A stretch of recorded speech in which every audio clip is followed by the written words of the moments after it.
today. King Rexy here, and today we're back with Kingdom Rush Vengeance hero reviews. And for today we have a pretty special guest. Today we're greeting the Doom Tank. Ready to rumble! The Doom Tank SG-11. This character is the kind of like the land version of a dragon. He is pretty beefy. I mean, let's jump into his stats, shall we? Look at that. 480 health. Granted, it's not a great amount, but still, he has pretty high resistance, which makes sense. The thing is that nobody is going to be attacking him, nobody is going to be hand attacking him, only range attacks are going to be able to affect him. The damage though, oh my god. The minimum damage is 100. That's OP, I'm telling you that already. But granted, the attack speed is slow, which kinda makes sense. As far as his 4 abilities are considered, the first one is Heat Missiles.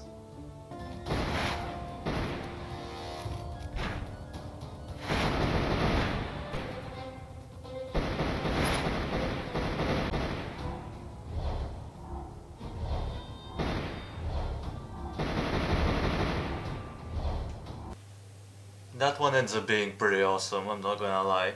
320 global damage across the field, that's very nice. And the cooldown is only 20 freaking seconds, so it's awesome, not gonna lie. Also, one thing that I forgot to mention about Doom Tank's attacks is they're similar to Tramin's.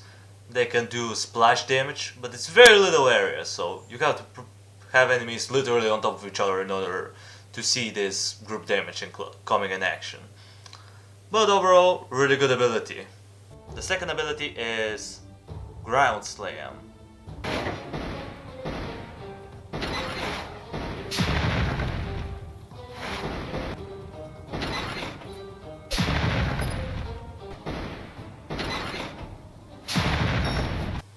That one ends up being very nice as well.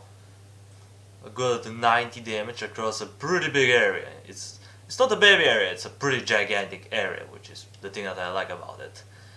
Sure, the cooldown is 30 seconds, so you have to wait a little bit longer before you use it, but once you use it, man, I mean, it's awesome. What else is there to say? Granted, the damage that it does, it's a little bit different. As you can see, the area was pretty big. But sometimes it does more damage, sometimes it does less. I don't know, maybe it's some bug in the numbers, but just so you know, it may do more damage than it says. The third ability is the Expendables. These guys are pretty good. They respawn every 15 seconds, so they end up coming in back pretty easy. But however, their stats are not great. They only have 200 health, 7 to 13 damage, and no armor. So they're not great, but they're kind of like his little helpers, you know. They stall in order for the Doom Tank to attack, which is pretty nice. However, once you unlock their range ability, sometimes they don't shoot. They don't stall. As you can see here, let's send them in. As you can see, they're not stalling anybody. They're just shooting, and shooting, and shooting, and they don't do it. So, to me personally, I prefer leaving them unupgraded up to tier 3. Granted, they lose some health and damage in the process, but it's better because they can actually stall units. Right now they're doing it, but you know, it took them quite a while to figure out that they need to stun units. So yeah, kinda weird, but overall, kinda decent as well. And the fourth one is Scorching Cannon.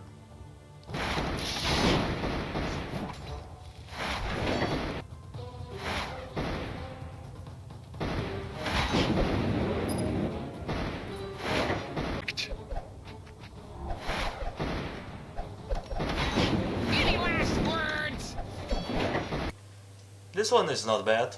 Another 30-second cooldown, so pretty standard. And 120 damage around you. So whenever someone gets close to the Doom Tank, it's just gonna get incinerated. By the way, its physical damage is not like true damage or anything, so don't expect it to be as strong as some of his other abilities are. But overall, it ends up being pretty decent. And last but not least, his special ability is Call of the Valkyrie.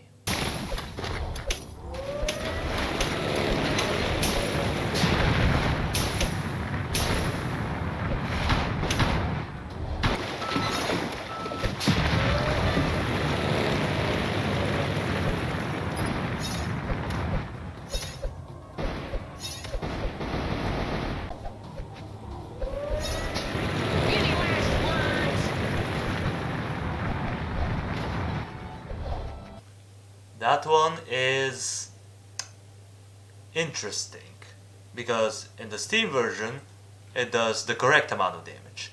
It's able to do 240 damage or so. However, on the mobile version it does way more. I think it does, if I remember correctly, about 2100 damage. How, you may ask? Well, there was a bug in the coding, and instead of every 0.3 seconds, it damages them every 0.03 seconds, which makes the damage incrementally stronger. And yeah, on the mobile version, definitely get this guy, man. 21 freaking hundred damage. And shreds through almost anything. It's amazing. Granted, it's not true damage. It's not true damage against, like, armored enemies. But however, for some reason it does true damage against magic resistant enemies. I don't know, on the Steam version, this ability ends up being the way it is, but if you have it on the mobile version, man, you're gonna be rolling in some pretty delicious damage. Overall, the Doom tank ends up being pretty awesome.